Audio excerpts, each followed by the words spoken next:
College didn't get expensive. It got unnecessary for anyone who wants to make real money in the next 10 years. Because the future isn't learn more, it's learn fast, get licensed, get paid. And America has about 700,000 registered apprentices.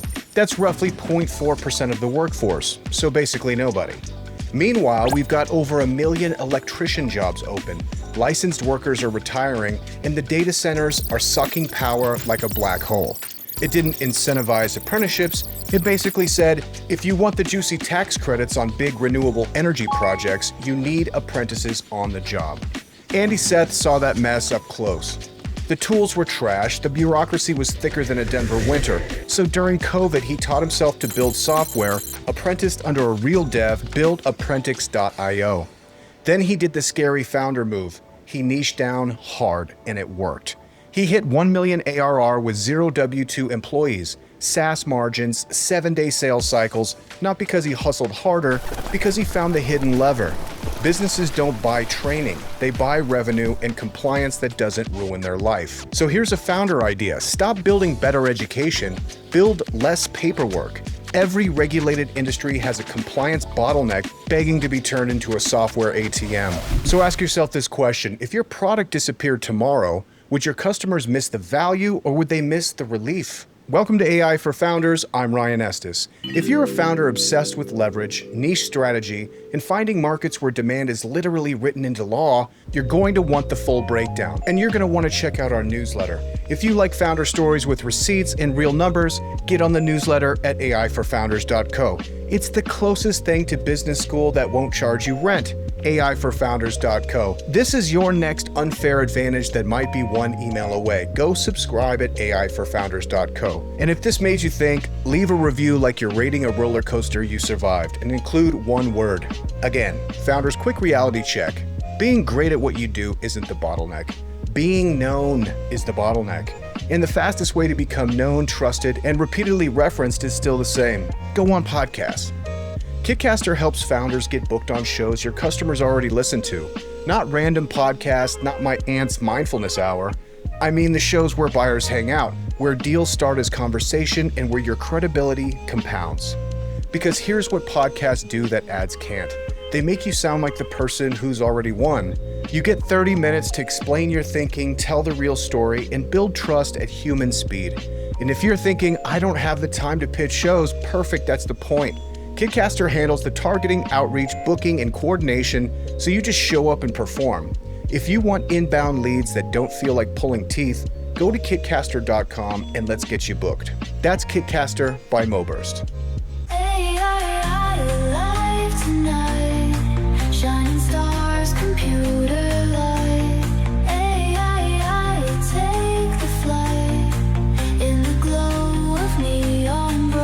Andy Seth, thank you for joining me. You're welcome. Yes. Good morning on this cold morning here in Denver. It is. We are my nuts off. I know. It's Can unbelievable. I say that on this podcast? Absolutely. Because only if it's true. Oh, yeah. Yeah. Yeah. We're back at the AI Clubhouse. What's your first impressions? Dude, this thing's kind of, it's shocking because the outside, I thought we were about to drop some acid and go raving. But I was like, this warehouse, I don't know. Or you're about to do something naughty. Yeah. Yeah. From outside. Beautiful inside. It's absolutely stunning. Yeah. Totally. Well, there's still time, and I think that's what appealed to me about this place in the beginning is it's like, looks like every creative place I've ever had, Oh, really? Yeah. This is what your brain looks like? This is what my brain looks like, only like micro smaller than this. But yeah, it's got the antique furniture. Yeah, it's impressive. It's a garage. Yeah. Oh yeah. It's unexpected. I will tell you that. So maybe that does resemble your brain. Micro and unexpected. It's the only thing micro. Cool, man. I'm excited to talk to you, man. I've known you for years. Been an admirer of your work. Thanks. Your transition from agency and creative work now into product, and we're going to talk about Apprentix. Yeah. But I kind of wanted to start with something else, something that I've been thinking about. So I've got a new respect and admiration for Mike D.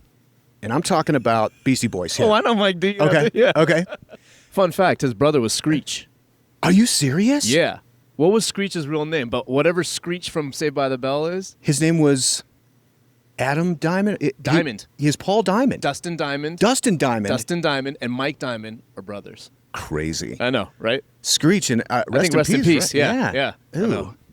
Ooh. So anyway, Yeah. to my Mike D. to my estimation, Mike D only had a handful of really good raps. Okay. You know, he said, I'm Mike D, I and I got get the- respect. I get respect. The cash in your jewelry is what What I I expect. expect. MC, and then MCA comes dropping in. Yeah. Totally. Yeah. And MCA, you know, fantastic. Ad Rock, fantastic. But I was always like, Mike D's kind of the weak chain. Huh. But I've been going back into the catalog of the Beastie Boys Okay. very deep. Because, you know, I would say License to Ill, I think I was in 5th grade when that dropped. Life-changing. Oh, as a 5th grader. completely. Yeah. Completely. Unbelievable. I think Fresh Prince came out with his first one that year too. Anyway, so I was a fan all the way, I would say, until like Ill Communications, Know Every Rhyme. Yep. Just front to back. Oh, yeah. And then they had Hello Nasty, and I was kind of like, I just kind of drifted. Yeah. But what I found as I gone back to the catalog is they have all these deep cuts of like B-sides and instrumentals. Yeah. Oh, yeah. Like amazing instrumentals. Yeah. And I knew they'd always put those on the records, especially on like Check Your Head and Beyond. But it never really connected that it's like MCA plays bass, Ad Rock's on guitar, and Mike D plays drums. I don't think I knew that either. Yeah. I don't even think I knew that they had instruments, to be honest. Yeah. I thought they were purely sampled. No, so all those like instrumental cuts, that's them. And then they have Money wow. Mark who plays keys, and then different DJs that do cuts and stuff. So I was listening to it and I was just imagining them play it. And I think it was because like Sabotage came on, and I was like, oh yeah, like Mike D's playing guitar. Wow. You know, or no, not Mike D, but Ad Rock's playing guitar and singing Sabotage. Uh-huh. And then I was listening and I was like, dude, Mike D is a nasty drummer. Is he? Yes. I don't know. It's never even occurred to me. It's I'll have great. to go back and listen now. It's incredible. So it's like, it's kind of those like DC go-go beats, and like really playing like hip hop beats with like rock drum kit. It's not Yeah. easy. Yeah. You No, that's know? pretty cool. It makes sense, though, because that gave them a lot more options, right? Because back then they had to sample other music, typically like disco, the breakbeat, Totally. right? Which is where break dancing came from. So they were sampling those break beats and then trying to flip them and do all kinds of things. I bet Rick Rubin was probably having a field day with that because I believe he produced them on Def Jam there. Yeah. And I bet he had a lot to work with there because if you can do instruments and sample back then, Totally. yeah, that's pretty cool. I didn't know. Totally. Yeah. And I mean, Paul's Boutique might be the most exquisite sample-based album of all time. I mean, it's ridiculous to listen to now of like how many samples. And this was really when they were just like cutting in vinyl, you know, and cutting tape. It like they didn't Yep. have like, I don't think MPC was out yet. Yeah. You know, so they're like I don't know. literally sampling in real time. Yeah, 4 tracks for sure. They were using 4 tracks to be able to record the samples and then put together the songs. Yeah, it's pretty awesome. It's so cool, you know. I mean, I don't know. I've been feeling nostalgic because I grew up with the Beastie Boys, and when Check Your Head came out, that was like, you know, I was probably like a junior in high school, and they had like changed. They're like into kind of like Yeah. skate culture, and Yeah, yeah, they totally. brought some of the punk out, and it was just Yeah. like, dude, this is so good. So, and I just feel like subtly, I'd always been disrespecting like Mike D, always coming in with, always announcing his name with his raps. You They know? had his tags. He was early on the tags. Yeah, totally. He was early, but now I really admire his drumming. That's So, cool. yeah, ladies and gentlemen, go check out Mike D's drumming on some of those later B-side albums. I will. Thank you for letting me get that out. Yeah, okay, good. I'm glad you got it. So let's lead in with the introduction of Apprentice. But what I'm really interested in this conversation too is this transition, because I remember when you were working it and you really worked hard for traction, and now you've got product market fit and you're Yeah. just absolutely flying. And a really important part of the story too that I think people will take away is you kind of taught yourself to code in the process. Yeah. So how do you want to dive into this? Yeah, well, I think maybe what would be pretty interesting for other founders is, you know, when you're a self-didact, somebody who wants to teach yourself things and you're willing to basically say, like, here's the skill I need in order to improve my business, and you just go build, you go learn it and do it. I think a good entrepreneur has at least enough self-awareness to recognize that you lack in some areas that your business needs, and then you have enough agency to go and figure out what it is you need to go build. I had been doing service businesses for so long. I had some good successes, fortunately, God bless on that. But I also wanted to try to build a business that was product, and I had never done it. And as an Indian, I was like, well, obviously it's going to be B2B SaaS. Like, that's obviously what I'm going to do, or doctor. But it was one of the two, right? Either be a doctor, doctor or engineer. So I was like, I'll be an engineer. That'll at least my parents will know what I do, because up until then they were like, I don't know. What is this? Yeah. So when COVID hit, we all kind of took on projects, if you will. And I thought this was a pretty good time for me to learn how to code. And the way to learn to code at that time, visual programming started to really hit. We didn't have vibe coding, but It was like no code stuff, or it was called no code, Yeah. but it definitely wasn't no code. It was a good user interface that allowed you to drop elements into pages, but you still had to learn how they work together. You had to create database structures. You had to do a lot of things. So bashing. yeah, and so I decided to teach myself on a platform called Bubble, and I hired a guy who was a programmer by trade. That was what he did, and he moved over to Bubble, and he's out of Switzerland. And I hired him to apprentice under him, and I figured if I can learn from somebody who's truly skilled in this, I'll at least pick up some skill. Worst case. Best case, I might actually turn something out that is worthwhile. And so the way I learned was to build a project. Yeah. And the project was to make the apprenticeships I was running in my marketing agency, to make those just easier to operate. It was really hard to run them. And so I knew that was the project. And so going through this process of apprenticing, I built a platform that could operate apprenticeships a lot easier. And as I built it, I was realizing I'm pretty sure this could go. I could at least take this to market. I didn't do it the right way, which is I didn't build an audience and figure out what they need first. I knew what I needed. I think there's some argument to be said where if you know you have an itch to scratch and it's something that you operate, you can go after it. And that's what I did. From there, though, it was hard to figure out where my market would be, for sure. But fortunately, that has now come over the last about 2 years. Yeah. Yeah. And plus you were doing something very novel, which was using apprenticeships in like really efficient ways. And what I always admire too is that like the apprentices were working at a very high level because you actually really did develop them, but it really came from like a sense of service that you were helping folks that were maybe not traditionally accustomed to marketing agency life. You're pulling people from kind of outside the box, be like, hey, you can do this. Here's an opportunity. Let me show you how to do it. And you were very early in that. Like when I think about apprenticeships, I really think about Europe. Europe does it really well, but in America, we don't really have that process unless you're like a tattooist, right. or like some other kind of trades. Or trades, construction trades. Yeah, for sure. So before we keep going, I'm really interested about this switch too. You mentioned agency, and I heard somebody was describing what agency really is, and they said it's a irrational confidence. That's entrepreneurship, isn't it? Yeah. It is. At some point, you're like, look, man, I can do it. If somebody can do it, I can do it. I know it's going to be hard. It's really smart to go find someone senior and like, apprentice under them. I suppose it's kind of like your model in itself. Did you start directly diving into the apprenticeship project, or did you do anything like on the side to kind of get used to the tools? Well, I was running apprenticeships in my own company for years, and I did purchase tools to help me with it, who are now they're competitors to some degree. They don't offer the full suite that we do, but from a portion of what we do, they actually are competitors, but I actually purchased them first. In fact, if you go to the compare page on my website, one of them, I straight up wrote a letter, and it's like, I got receipts. I've purchased this competitor. They sucked ass to the level that I had to build my own shit. That's how bad it was. So it was really difficult to run an apprenticeship as an operator. And apprenticeships are notoriously complex and burdensome. That's why we don't have that many in the United States. Right now, we have 700,000 roughly registered apprentices in the United States, which represents 0.4% of the workplace. That's basically nothing. And by the way, that's propped up by billions and billions of dollars from the federal government, without which we probably wouldn't have almost any. So when you think about the complexities of apprenticeships, there are many.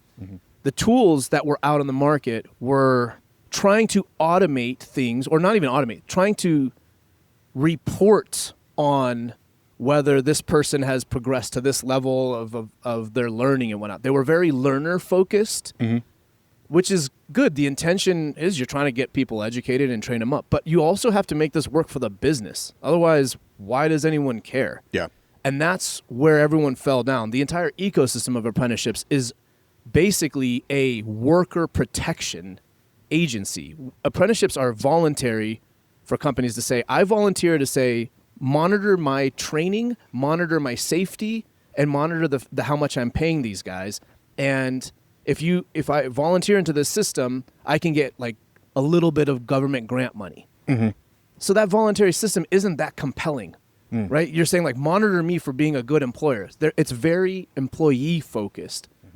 In order for this to scale truly, the product market fit isn't on whether this works for employees. The product market fit on apprenticeships nationally is whether this works for businesses. Yeah. And we have a massive problem around that right now, which I'm working on solving. Amazing. So when I'm thinking about it, and I'm glad we're talking about this because I don't really know the logistics of it, and I don't know about the grant portion. I know Apprentice has a very specific market that is compelled for financial reasons that they have to comply, which is amazing. But if I'm thinking about it, and kind of your description of the landscape before you really entered, it sounds like the ideal apprenticeship might be kind of like the NFL draft, where like your teams, you all have a lottery for who gets a draft pick, and then what you can do is, those top 10 or whatever round it is, that you're able to pick up like a young guy, who proved himself in college, but you get him for cheap. Yeah. Free agency is expensive. Von Miller signing 1 year, $50 million deals at this point. But you can get like a young guy quarterback, and it's like, we paid him $8 million. We got him for 4 years or whatever the extension is. So it's beneficial to have a good draft pick if you're the ownership, because you can get really good guys for cheap. Now the problem is that you're going to wash through a lot of guys in order to get a real gem, somebody who's going to have like a 10-year career, things like that. So is it similar with like apprenticeships where you're like, okay, it's a great value for the employer if they can really develop that like guy who becomes a starter? Not right now. No. Yeah, no. I think the math around that is propped up by the government. The math around it, the government will say, for every dollar invested in an apprentice, I forget the stat, but it's something like $1.57 is returned to the company. That means specifically on those who complete. So to your point, that's survivor bias. Sure. Over 50% don't complete. Right. Why is that? Many reasons, but primarily they don't want to do the work. Yeah. Most of the apprenticeships are in the trades. Yeah. And the trades are tough. Yeah. Straight up. So they don't complete because it's a hard work. Yeah. So the numbers by the government are propped up to make the case that they should receive more funding. Okay, so we're kind of diving into how bureaucracy works. Yeah. You mean it grows exponentially Right. and never wants to go down? Correct. So it doesn't work on that level. Where it does work is we have, for the first time in American history, we have a law at a federal level that mandates the use of apprentices on certain types of construction projects, specifically renewable energy projects. If you're building a solar farm, data center solar farm, for example, which is all day long right now. Dude, data centers. All day long. Yeah. So if you're building solar for that and you're building battery storage for that, by law, if it's over 1 megawatt, which is every one of them, they can get tax credits, whoever invested in it, 5x the tax credits that they normally would. They can get 30% of their cost of goods sold as tax credits if they pay a certain wage. It's called prevailing wage. And if they build it with 15% of the total hours being done by apprentices. So this law basically said, you have to use apprentices if the investor of this project wants these tax credits. The investor wants those tax credits. You bet. So what they're doing is they're saying, okay, we're going to securitize the tax credits. We're going to put auditors to make sure that everyone complies with this law so that I can sell the tax credits on a market, kind of like carbon tax credits. Okay. So this is they package the tax credits up. If you're an investor on a project of a solar farm, it's usually like 4 guys in an office. They're the people that develop the project oftentimes. They don't have a cost of goods sold that they can offset this tax credit. So they sell the tax credit as revenue. Interesting. So they make money on the tax credits, which there's a marketplace for this. It's not even like gray. There's full-on marketplaces for the tax credits. But then It's traded like a commodity or something? Correct. Really? Yeah. Yeah. Interesting. When it's securitized, that means like it's a security, just Sure. like a stock or right. It's a security, so it's traded. So who's left to meet the requirements are all the construction contractors. They're not getting a bite of the tax credits, but they get the projects. So they have to deliver on these apprentices. In order to get these projects, though, they have to have a program. And because these trades are not used to having apprenticeships and they're non-union, 90% of all contractors in the United States are non-union. Depends, there's 2 surveys, but 85 to 90%. They don't want to use unionized labor to meet these apprenticeship requirements. So what are they going to do? We're literally the only game in town right now. Incredible. So, I mean, maybe that'll change, right? But right now, this is the option. As a result, they are winning very lucrative business. Yeah.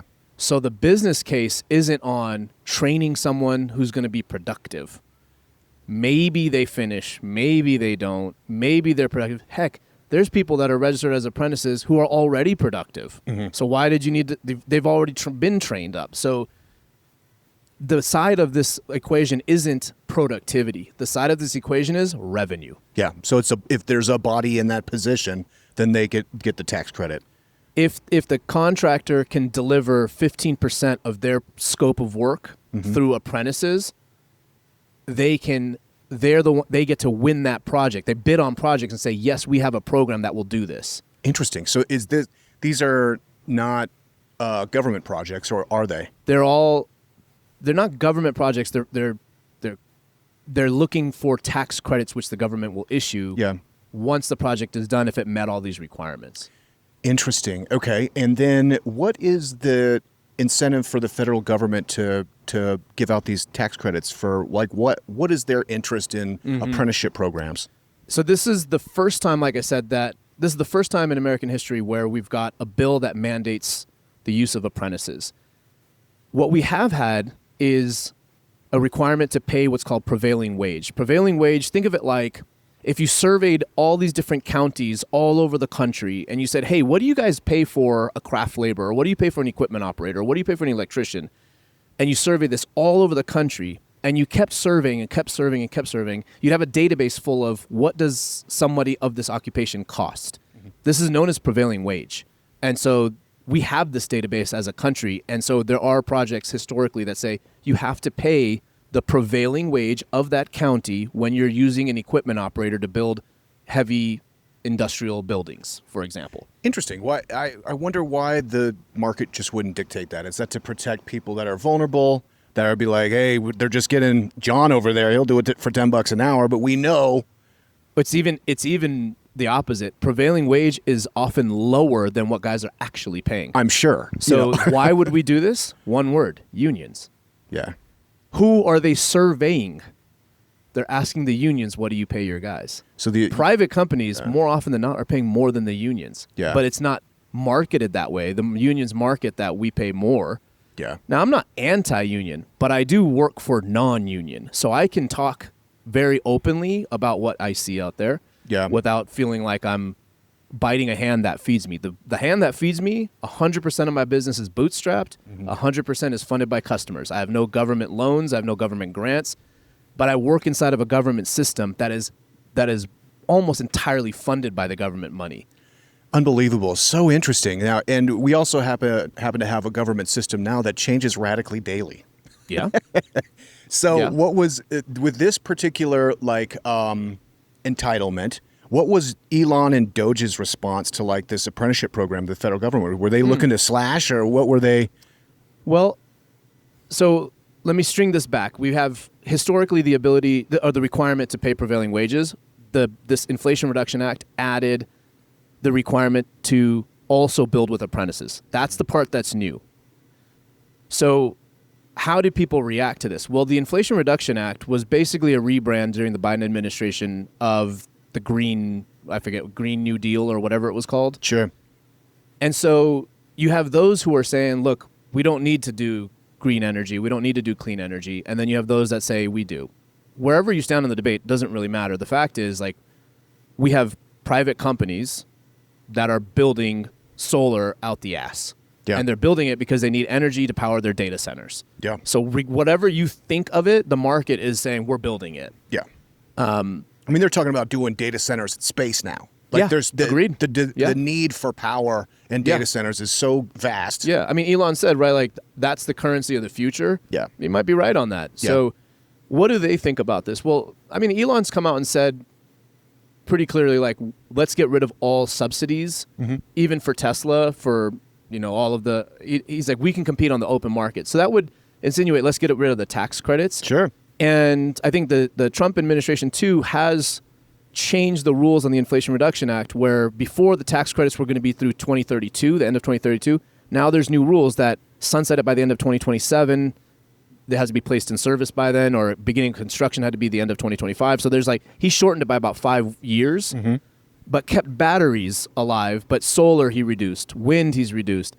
And so from a business standpoint, look, this is just the way the winds blow. Like, you got to maneuver it. I don't care whether I agree with that politically or not. It makes no difference. It's like, the question is, how do I keep making money off of it? Where's the opportunity? Right. And so the opportunity is solar farms, people that are building solar farms are recategorizing themselves as battery storage, and the battery storage is still extended to 2032. I love it. Yeah. I love it. And it's fascinating to see, anytime there's new legislation at all, then there's always these markets that spring up around it, and it's very hard to get rid of them. Thank God. Yeah. Because there is all this infrastructure that has lobbying power that then is reliant on that. So Yeah. my favorite one is there's tax credits you can get that are pretty significant as an alpaca farmer. Yeah, I've heard about this. Alpacas are those, I don't know what, it's like a camel or something. Yeah, but there's ag credits, basically, all kinds of ag credits. Yeah, and they're fairly domesticated, so you could probably get a half a dozen alpacas and get a substantial tax credit. And that's because in World War I, they needed the wool to basically make the uniforms for the guys. So they're like, oh my gosh, we need more alpaca farmers. So here, they put it on the books, and it exists to this day. Oh, interesting. So I love running into old guys, and they talk about, their summer home, and they mention alpacas. It's happened a half dozen times. Yeah. I'm like, oh man, I'm not. Yeah. You got to tell me these secrets of the alpaca farm. I would wonder how much is being claimed for that. But when you look at clean energy and the tax credits being claimed for that, the projects themselves are multi-billions of dollars of projects. So the credits are in the billions. Yeah. And that's why it's got the awareness of the president and the administration, and I think they don't want to encourage so much building around solar through tax credits. They're effectively saying, hey, if the market wants it, go build it. Yeah. So we'll see. The market does want it, but they want the tax credits too. 100%. And the problem is, it's just the instability has got to be a little bit gut-wrenching because, with the Elon's whole Doge thing, it was like, okay, cool. Obviously, in this country, we have a problem with spending and the deficit. It's like, let's address that finally. There is so much abuse and corruption and fraud and neglect and all that. Let's clean that up. So there's a step in that direction. And then almost immediately after that, there's the big, beautiful bill that's $2 trillion more in spending. So you're getting this, this kind of thing, where it's like, well, where do you stand? Well, honestly, there really is no position there. It's just kind of however, he's feeling that day. Yeah. Yeah. Well, So I think as a business owner, it's our job to figure out how to make those moves. That's the game we're playing. Yeah. We're not playing a game where we're stationary. Yeah. We signed up for, you throw everything at me and I'm coming too. Yeah. And so when it comes to bureaucracy, the national apprenticeship system is riddled with bureaucracy. It is one of the most bureaucratic systems. Similar to what Doge did, I did something too. The Doge used something from the Obama administration, I believe, and rebranded it. I forget what the department was called, but they basically rebranded an existing department so they could already have all the infrastructure and laws that they needed to do the work that they did. They didn't stand up Doge brand new because they would need congressional support for that. Totally. So they rebranded something that already had passed. Similarly, in the bureaucratic apprenticeship system, I've studied the laws by state. It's a state-by-state system, and it's a federal system, like taxes. I've figured out different legal frameworks to utilize in ways that aren't necessarily intended, that way, but they aren't explicitly not allowed either. And so it's not gray. The law is pretty specific. If the law says you can't do something, you can't do it. But if it doesn't say you can't do something, now we're talking about interpretation. Yeah. And so I utilize similar things that Doge did to cut bureaucracy. That piece is important to get apprenticeships to scale. If you don't cut the bureaucracy, companies don't want to do it. Yeah, 100%. So, if Elon's up there and just bragging with the chainsaw of all the slashes he's making, obviously you have to have pause, and you know the space very well. What is kind of the moat that is there or why did Elon not slash that program? Because we are talking about billions of dollars of subsidies, but then that means that it has to have some kind of return. Otherwise, it might have been on the chopping block. I think Doge didn't go after the national apprenticeship system because there's not direct fraud and abuse. What you have is incompetence, and you have layers of legal frameworks that intersect. Yeah. Specifically licensing. Let's say you have an electrician apprentice in Texas who wants to go work in Louisiana. He or she can't just go. They have to have licensing to do that. And so while the apprentice should be able to go, the unlicensed or licensed apprentice can't go. So you've got these complex systems. I think one of the reasons that it wasn't there is that they didn't slash it because there wasn't necessarily abuse and spend. What there is a lot of money going out to nonprofits and intermediaries in this space who are just shitty at what they do. Yeah. Point blank. They stand up, they use the money, and they say, we're going to hire 20 people. Instead of, I'm going to use this technology, I'm going to got 2 guys to do this work. Yeah. Well, from a government standpoint, they want to see, 20 people will be employed through the money that we're pushing out. Very Keynesian economics. But that's not what a good business would do. A good business would say, how do I do this with the least amount of employees? Yeah, exactly. So that is a good metric, though, because then they can show growth. They can. That's very important to presidential elections, especially. Correct. Where it's like, hey, there's 30,000 new jobs. Correct. It's not that there was 3, but like they're doing 10x. Right. There's no like, hey, there was 30,000 jobs that we did with 4,000. Right. Yeah. But that would be better business. That would be better for business owners. That'd perk my ear. Right. But everybody else is like, wait, that just required me to do math. Like, what are we doing now?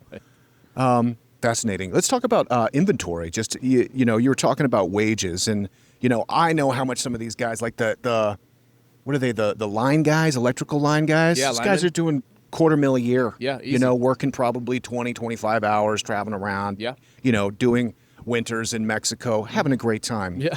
And largely it's because this kind of skilled labor is actually really hard to come by. Yeah, for sure. So what are you seeing kind of like maybe the new guys coming up, Gen Z folks, and like, is there enough inventory for people to even satisfy the requirements they need for all these internships?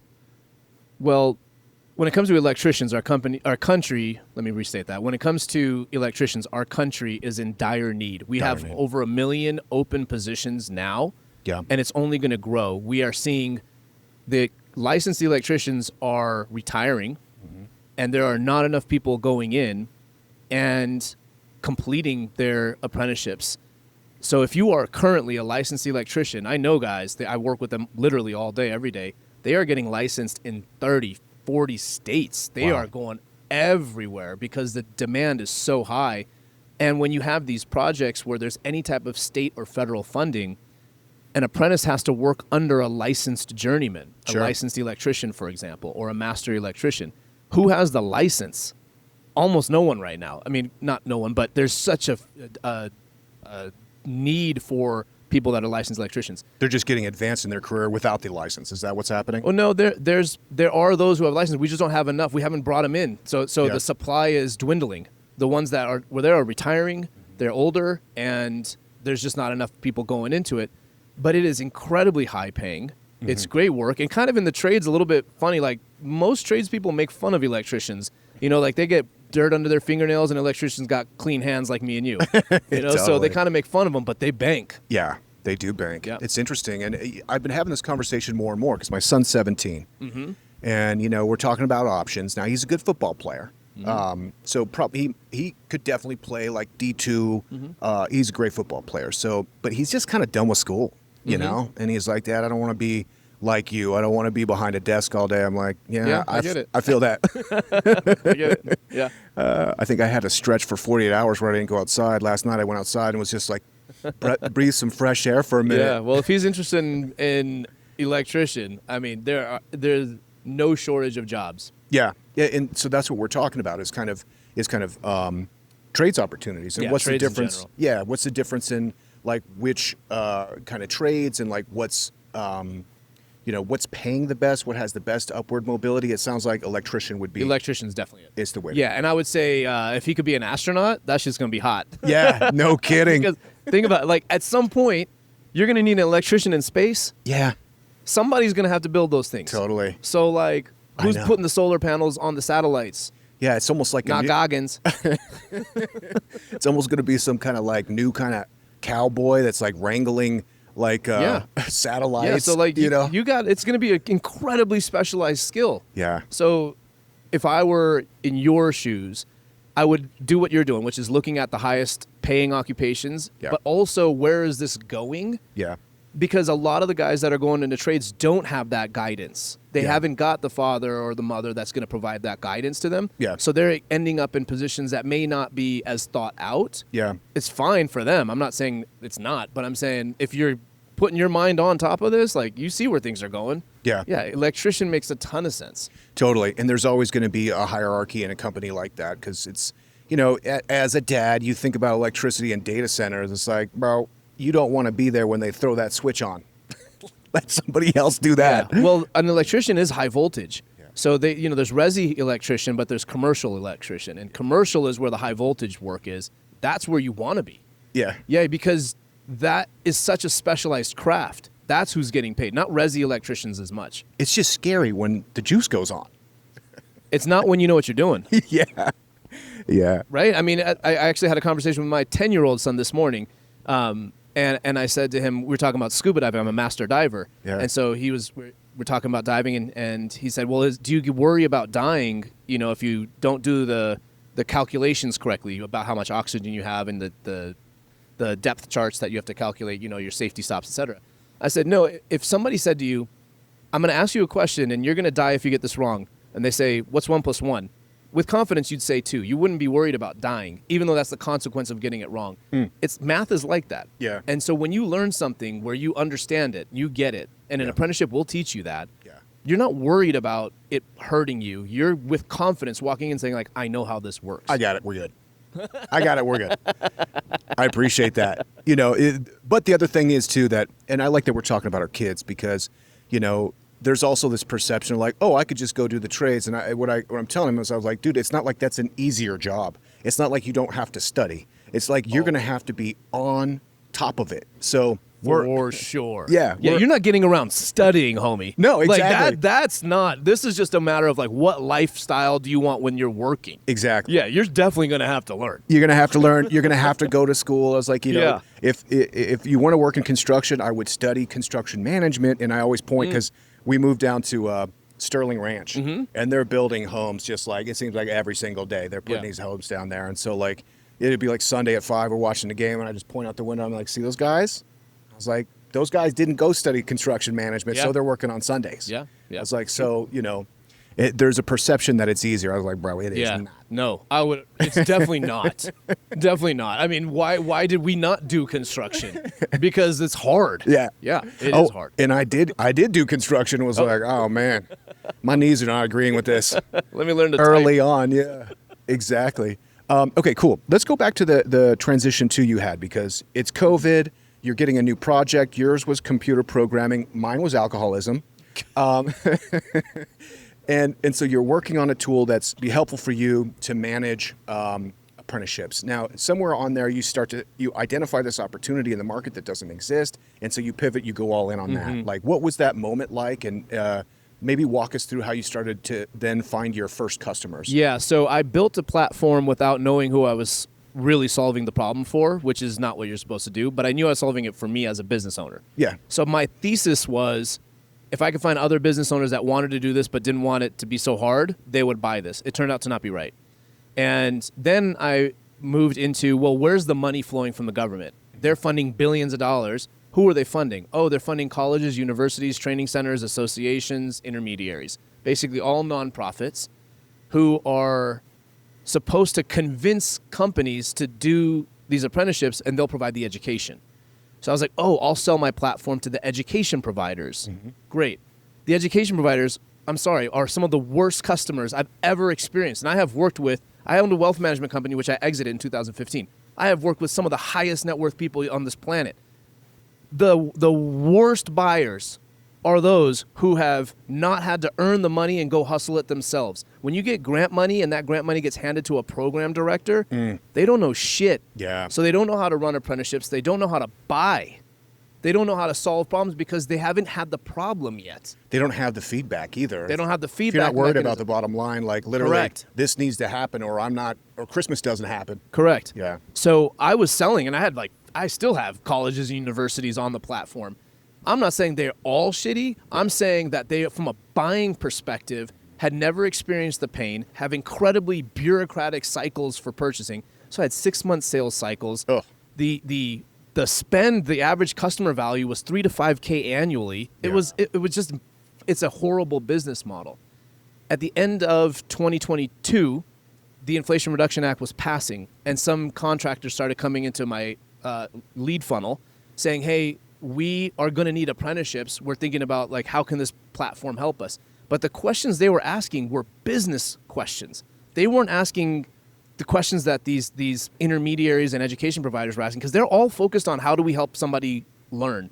These business people are coming in and saying, how do we run this thing so that we can make money? We're trying to close these deals, and I need these people. Right. Yeah. And so the questions were like, first of all, things I wanted to work with business owners to begin with. That's where I started. I just had to pivot because I couldn't find them. All of a sudden, here comes this law that's about to pass. 2023 January is when it passed. And these guys are coming in and saying, hey, how do we do this? So I started selling to some contractors here and there, but then I went back to the education providers and said, there's a bunch of construction guys about to come on because of this bill. They're going to need your education. Use my platform to run this shit for them because they're not going to know how. I couldn't get one person, not one, who already bought my shit to say, yeah, we want to take on the compliance nightmare of all the bureaucracy that these contractors are going to have to go through. They just wanted to play safe and be education providers. They just want to teach. They don't want to do. And I said, well, fuck that then. Yeah. How do I build this shit? So I went to looking around. I kind of knew how the infrastructure. I built a program, what's called a sponsor. I registered as a sponsor in Texas. And then I got vetted over the course of a year for these things called national guideline standards. I built out occupations. I built all the things that these guys would need. So when they come in, my sales cycle is 7 days, bro. Nice. My average customer value is $23K. Nice. Annual recurring revenue, right? So we're talking a night and day difference business-wise. At the core, it's the same tech. Yeah. But I had to then add pieces that were functionally for this group, and I started moving away. So yeah, I've still got colleges and universities. They are looking at this new functionality like, what do we do with that? They're probably not even looking, bro. Honestly. So if they cancel today, I could care less, honestly. Yeah. It's not like I didn't care then. I was just trying to figure out how to make this little side project work. And see what they wanted, and it turns out that their feedback just wasn't very valuable. Oh, they don't even have feedback. Yeah. No, their entire focus is purely on the learner. That thing dropped, by the way. So we're good. Okay, cool. Yeah, so their entire focus is on a learner. It is not on business. And why? Because they themselves aren't in the business of business. Right. Interesting. Okay, so did you see this legislation passes and goes into effect 2023? You start getting customers. Did you sniff that out? Did you know that was coming? Like, how did you kind of discover that? No, it was because the contractors were coming to me and you were saying, like, wait, what is this? Exactly. Wow. Yeah, there's very specifically one group of guys who they were like in their early 20s, and they came to me and they were like, hey, we're going to go into this solar thing, and we got to do this apprentice stuff. Can you tell us? And they started asking questions, and I started answering these things. They bought my software, and they go, hey, man, businessman to businessman, like, you're undercharging. Yeah. And I was like, why? They're like, you're about to get flooded if you go into this space. So it opened my eyes. I talked to some friends, and I looked at the law, and I realized, oh, this is a mandate. They don't have a choice. Yeah. So if you got a law that backs the demand, it doesn't mean they have to use my services. It means that they ought to do something. That's kind of a crazy place to be from a business standpoint. Yeah. right? I'm just on the other side of a law. Oh, man. This is like my favorite kind of stories, too, because entrepreneurship is so hard. Yeah. It's so hard. It's Yeah. just like a boot is on your neck every single day. It's brutal. But every now and again, you're building, you feel like Yeah. there's something here, and then you just get that little luck, Yeah. and you're right in the right position, right Yeah. at the right time, Totally. and boom, it explodes. But then you got to have the nutsack to do something which nobody wants to do, which is say, I'm going to change my entire company's positioning, marketing, everything about the functional aspects of the tech platform Going all in. towards a completely different market. Yeah. Before you were like open to everybody, cool with everybody. Nope. I said, fuck them. I'm going over here. Yeah. And if they don't come, the other ones don't come, fine with me. Yeah. That's the hard part. Yeah. It's that moment where, yeah, in hindsight, I look at this and go, damn, that shit was, like, I'm a genius. Nah, dude, like, I debated that for, well, I think not that long, probably about 1 month. Yeah. But I heavily tossed that around and was like, fuck it, I'm just going to go. It's a lot harder said than done. I mean, yeah, it's kind of a trope of like, oh, you got to niche down, but like also keeping your options open like feels good because you're like, well, if I can be everything to everybody, I'm kind of nothing for everybody. But once I niche down, like I could definitely flop. So, You you could- know, that yeah. is a big decision. And I mean, in the scheme of things, like a month is lightning quick to be It- like, right. I know what I have to do probably on day one. And then it's Correct. like It was 4 29 weeks. more days of like, you going to do this for real, bro? Like, Well, yeah. because also you run a marketing agency, so it's not like, okay, we're going to make a commitment. You're like, oh man, I got to redesign You the got website. I got, everything. yeah, Everything is redone. Yeah, Yeah. absolutely. Yeah, and you're trying to figure out how am I going to keep the business I got? yeah. Because you know you don't at that moment. You got to keep the lights on. I can talk shit right now. Yeah. I can be like, yeah, fuck it. If they don't want to come with me, I don't care. Yo, back then I wasn't saying that. Back Yeah. then I was like, I need these fools to come along. Yeah, 100%. Like, what was that conversation like? You're like, hey, the website's changed a little bit. Nah, I love you guys. Oh yeah, I didn't say shit. That's the approach I went. Because here's what I thought. They don't look at my website after they bought. yeah. What you They're going to my just in the website tool. for? Yeah, they're just in the tool. So I was like, I think I could get away with it. That's Yeah. or whatever. But that was at least enough for me to make the move. Yeah, 100%. Amazing, man. I think we're probably at that time where we're about to enter the quantum round. The quantum round. Are you ready for the quantum round? All right, let's go. You have a very interesting and cool niche, and it's brand new. What are some other opportunities? Now, and I'll frame this like this. Like, you know, we're all founders listening to this. We love business ideas. We love chasing shiny things. We love 0 to $1 million as soon as possible. You know, is there another opportunity that you see kind of in this niche with, you know, government subsidies and contractors and the way that like we're kind of going into a new era of American manufacturing and like the growth and production that's going to happen inside the United States right now? It's just about to explode. Yeah.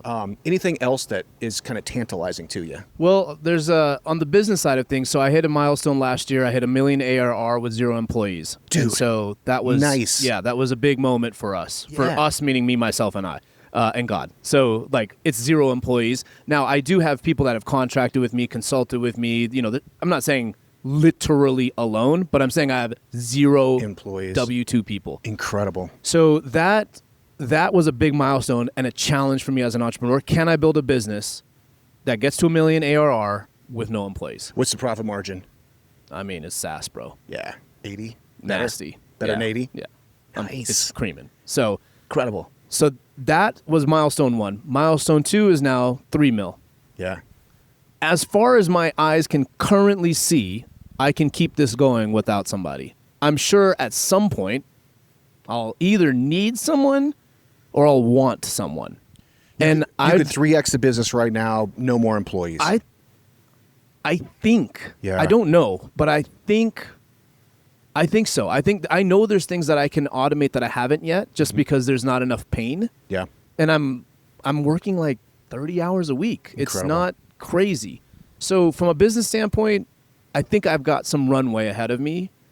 And I'm curious to see what would it be to run a single person company and not hire and just say I'm not. Yeah. I mean, I made that commitment to get to 1 mil. Yeah. And trust me, there were times where I was like, oh, I should probably hire somebody. You're and I drowning, found my way. kinda. Yeah, I found my way through it though. And Nice. now it wasn't even drowning. It was there's complexities, right? And complexity feels like struggle. And when you go through struggle, you want a life You want a life, a life reserve raft or whatever, just to get off.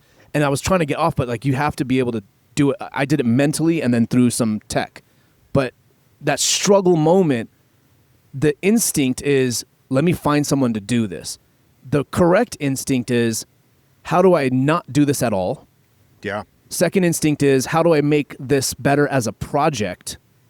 And then the third instinct is, how do I find a person? So I had to reverse the instinct, was eliminate, then could I just fix this with a project and sprint it? Or else if I can't, then I've got to find someone. And I so far haven't made it out of the cycle of, I've done the project and it's worked. So I've not had to go to a person. That's a great framework. What percentage of these tasks did you just eliminate? You're like, do I really need to do this? And you're like, actually, I don't. Does it feel like a lot of them? Where you're like, yeah, it's really hard for me to quantify, but because there's such micro decisions. Yeah. What I've done with this apprenticeship system, both technically and legally, because I'm operating in a legal framework, is identify what's the minimum effective dose of running an apprenticeship program. Yeah. And there's so much you can build on top of it, but you would only build on top of it because you were incentivized to. And the reason why bureaucrats do is because they're incentivized to. I'm actually incentivized to build the least amount to make this functional. Sure. Right? So the decisions were, well, so-and-so is doing this over here. Well, why do they do that? For example, when they issue apprentice certificates to say this person starts their apprenticeship on this date. Well, some companies were issuing it with, well, they start on this date on this project. And I was like, why did they write the project name? Oh, it's so that they can create more work for them so that when an apprentice goes from one project to the next, they got to reissue the cert. Well, that's workload that justifies the head count, that justifies the grant. And I was like, oh, shit. Well, what if you just didn't have the project name? They could just go project to project. There's no legal requirement? Oh, then I just won't do that. So it's stuff like that. Yeah.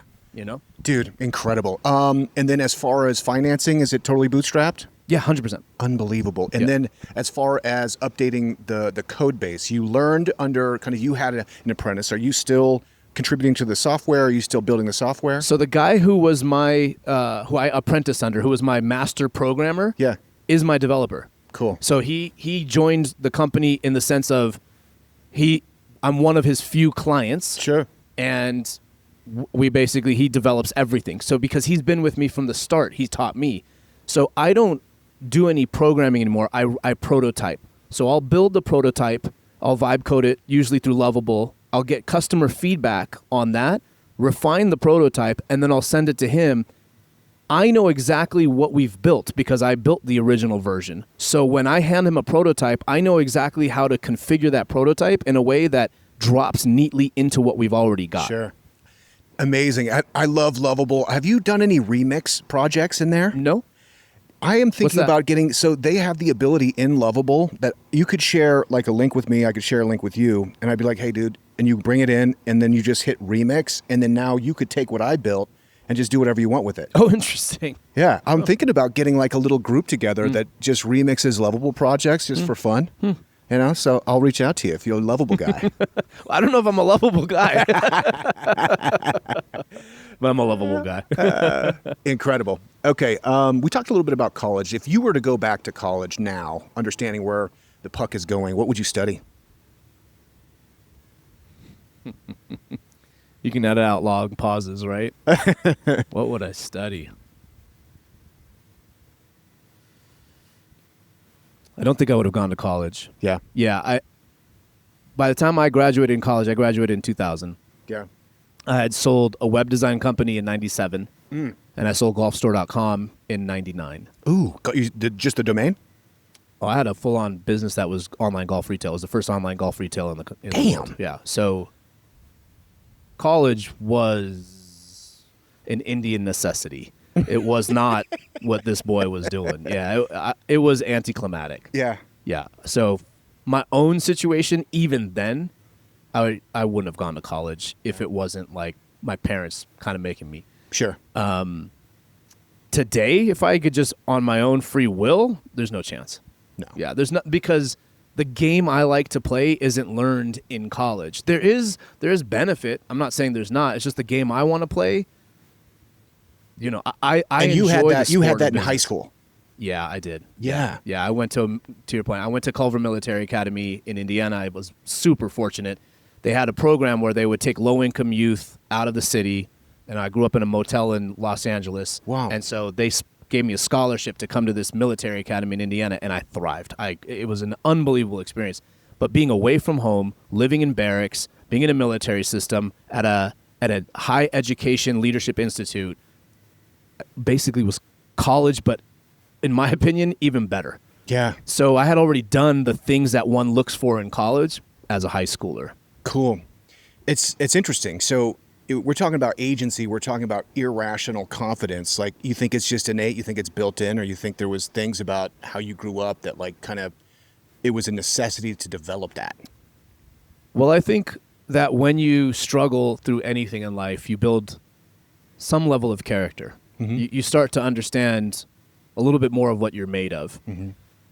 It isn't true that if you struggle, you're going to have the character that thrives. I have board chaired enough low-income schools and seen thousands and thousands of kids come through that system who have not got the grit that it takes, but have had the struggle that they could have used to form themselves. So it's not like it's going to happen. Yeah. It's not a preconceived conclusion that if you've struggled in life, you're going to have the grit to succeed. Yeah. But there are those who utilize that, and I think there's an outsized number of entrepreneurs who have had struggle in their life that built some level of character through that. Yeah. A chip on your shoulder goes a long way. Like, I was always looking for a mentor and never had one. Yeah. You know? Same. I so understand. It was kind of like that thing where it's like, well, you know, I know I'm not the smartest guy in the room, but I feel like I'm smarter than these people, so why not me? Yeah. You know, and just like moving forward. So yeah, I used to say, like, who or what pissed you off so much you decided to start your own business? yeah, exactly. That's the chip. Exactly. Like, sometimes doing things out of spite feels better. Feels better than like a big win. You know, it's like revenue numbers never, you can like, you rest on the big ones and you're like, that feels good. And then you're like, it's not enough. It's not as satisfying as like, sometimes you get to prove somebody wrong. Or just like the juicy spite is a great motivator. Yeah. I'm not going to comment too much on this, but because I resonate way too much with that. No, I feel you. I think actually spite's an incredible motivator. Yeah. It's probably not the healthiest place to be coming from, but it gets you up. Yeah, sometimes you need that. You know, I think it's like passion is one thing for some people, but it's maybe a little just chip on your shoulder. Yeah. Is another. That you don't know me energy. Like, you sit there wallowing in bed, like, how am I going to do this? And you think of that one person or that one thing, that one email, and you're like, oh, you don't know me. You don't know me. You don't about know. To find out. Yeah, you're about to find out, though. Yeah, exactly. Cool. Is there another entrepreneur or CEO, leader that you admire and follow?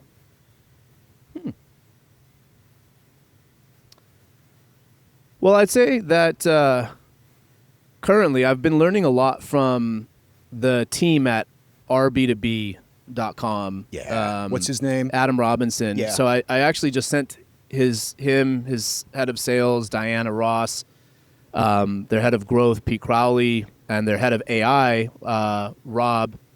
I sent them all an email just kind of showing them the progression of the business because I've been learning from them very specifically. They publish build in public kind of things. Yeah, but like they're build in public and they launched a community, and I was very active in that online community. Cool.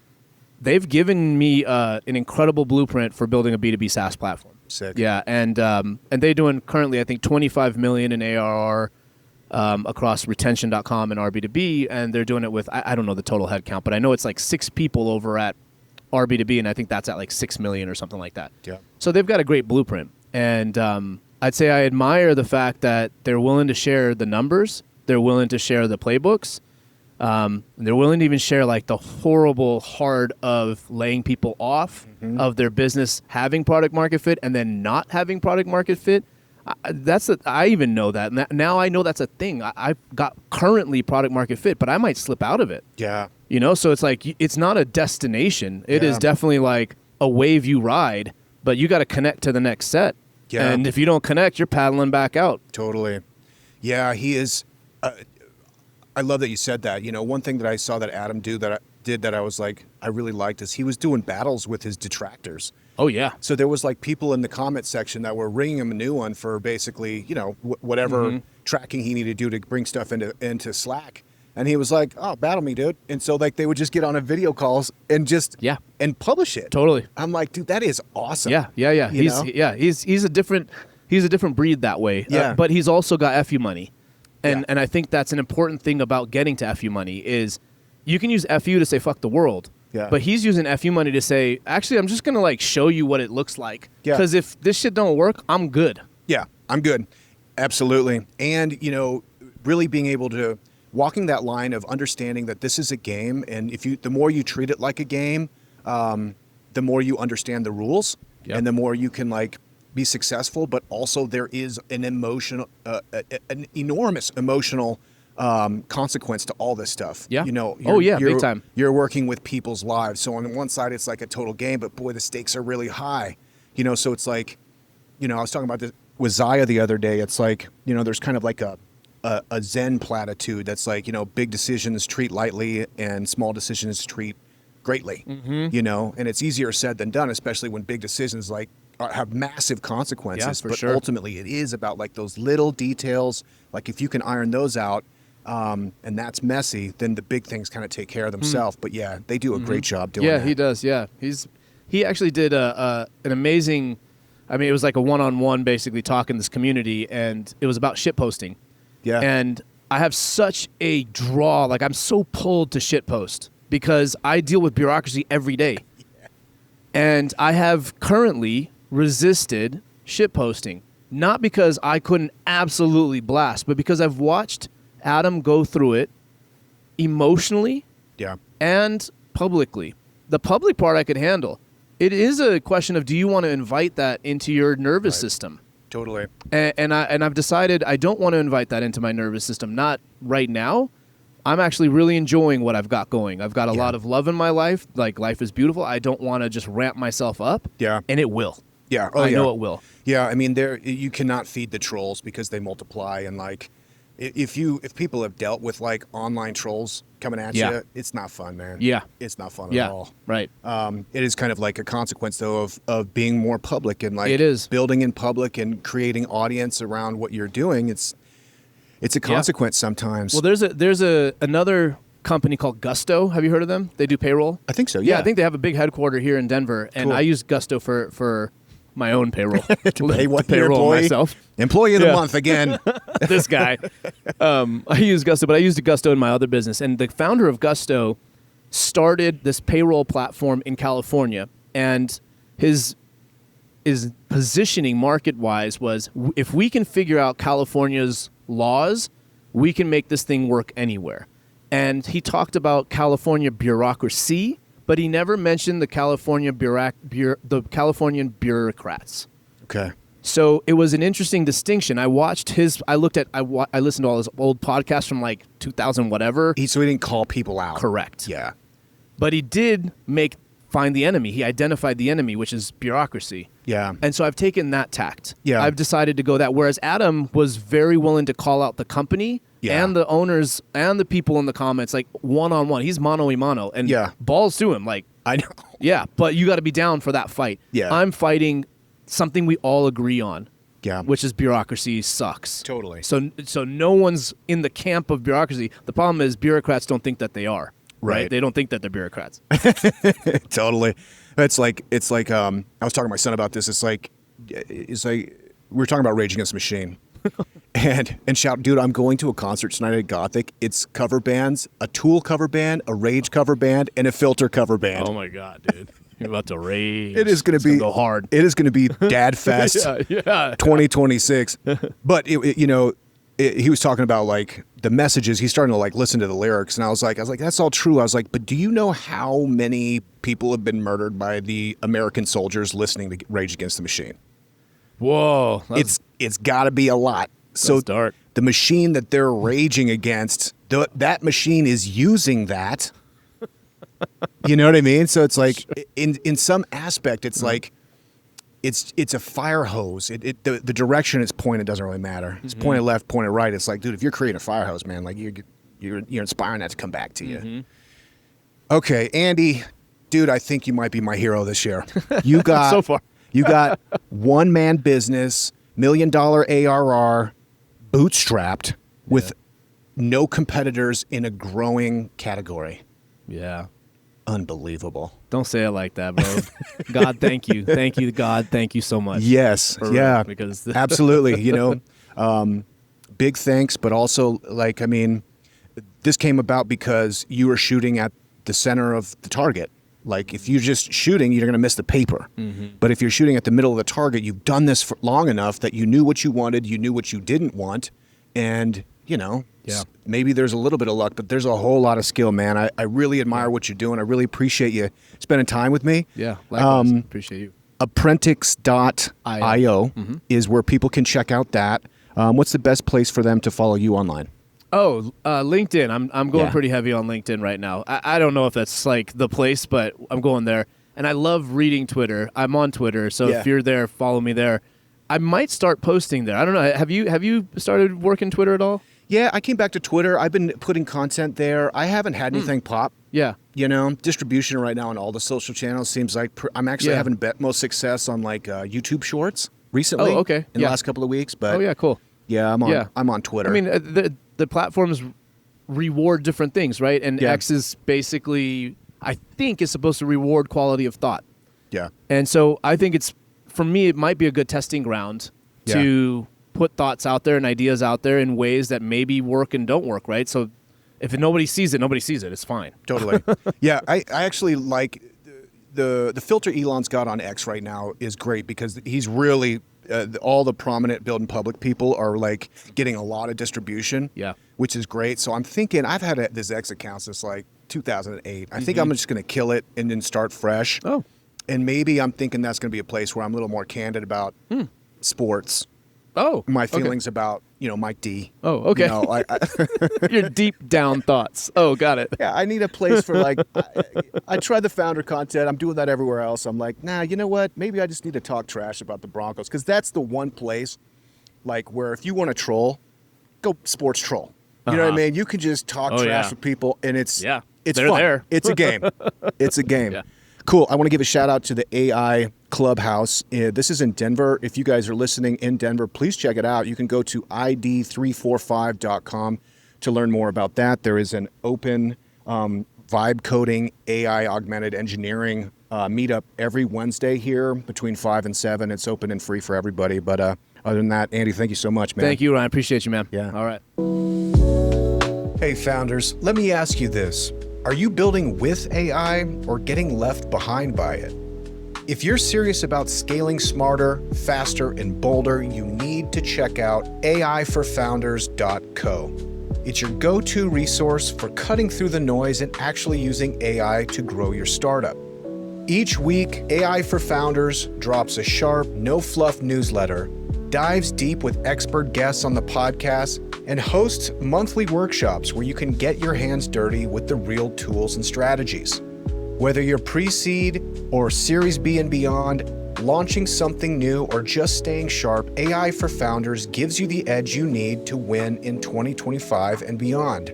Hit aiforfounders.co to subscribe to the newsletter, tune into the podcast, and grab your spot in the next workshop. And it's all free. Build smarter, move faster, think bolder with AI for Founders. Now back to the show. This episode is brought to you by MoBurst, the AI-first growth engine trusted by iconic startups like Calm, Robinhood, Reddit, Uber, and Google. MoBurst is a digital full-service mobile-first marketing agency that helps companies to scale and become category leaders. Whether you're finding product market fit or ready to accelerate growth, MoBurst delivers creative, data-driven solutions that help with scale and efficiency and impact. At MoBurst, we're not just guessing what works, we're predicting it. As an AI-first agency, MoBurst uses cutting-edge tools to analyze user behavior, adapt creative in real time, and uncover hidden growth opportunities. The result, marketing that's faster, smarter, and built to convert. From early-stage startups to global brands, we've helped hundreds of companies overcome complex challenges, unlock new audiences, and optimize every metric that matters. At Moburst, we believe that creative thinking, advanced technology, and data are the core drivers of success at scale. If you're serious about scaling your business with precision and purpose, it's time to talk to Moburst. Visit moburst.com and let's build something category defining together. What's up, everybody? Let me hit you with some math that will blow your mind. A wealth manager using WarmStart.ai grew their assets under management by $8.5 million in 3 months. Their monthly fee, $500. That's a 1,700% return on investment in 3 months. And I get it, another AI tool, another monthly subscription. But here's what makes WarmStart different. It's not trying to find you new people to bug, it's helping you reconnect with people who already know you. As a founder, your biggest asset isn't your product or your website, it's your relationships. But most of us are terrible at nurturing them systematically. WarmStart connects your email, identifies warm contacts, and helps you craft personalized outreach that doesn't sound like a robot wrote it. The best part, you review every message before it goes out. No automation without permission. If you're ready to stop leaving money in your inbox, try WarmStart.ai. Use code AIFF for $50 off your first month because the ROI on your existing relationships is probably better than any investment you'll make this year. That's WarmStart.ai and use code AIFF.